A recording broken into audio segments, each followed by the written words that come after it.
Magandang gabi, Philippine Air Force, para sa ulat ng panahon ngayong araw ng Linggo, 9 August 2026 at sa mga susunod na araw.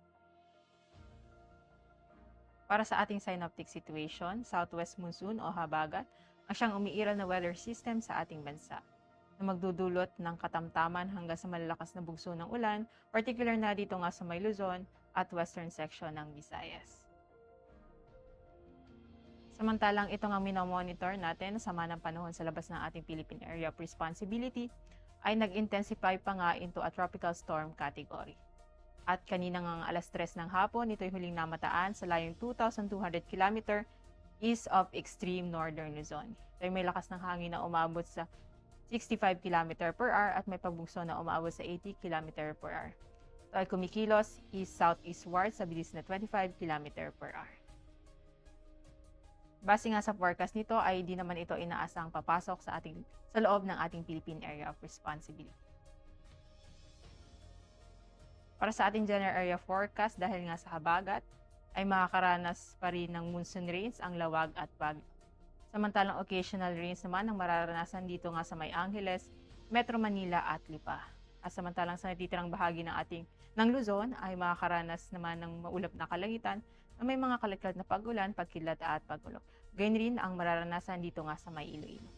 Dulot naman ng localized thunderstorm ang Central Visayas at Eastern Visayas. Maging ang Mindanao ay makakaranas naman ng bahagyang maulap hanggang sa maulap na kalangitan na may mga pulong-pulong pag-ulan, pagkidlat o pagkulog, lalo na nga sa dakong hapon o gabi.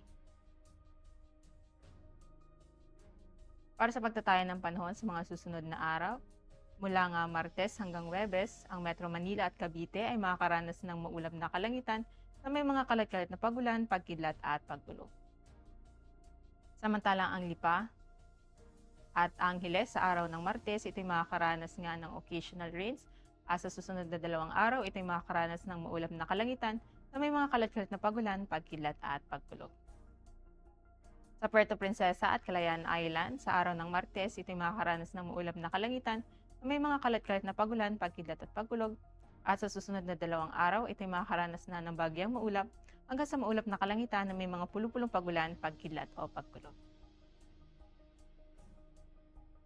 Dito naman sa may Mactan, Zamboanga at Davao, sa susunod na 3 araw, ito'y makakaranas ng bagyang maulap hanggang sa maulap na kalangitan na may mga pulong-pulong pag-ulan, pagkidlat o pagkulog.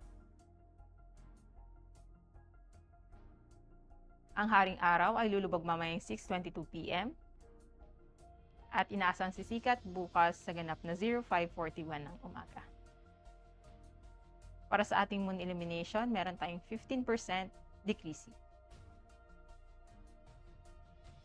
Para manatiling updated sa lagay at taya ng panahon, i-follow lamang Air Force Weather Center sa aming mga official social media accounts.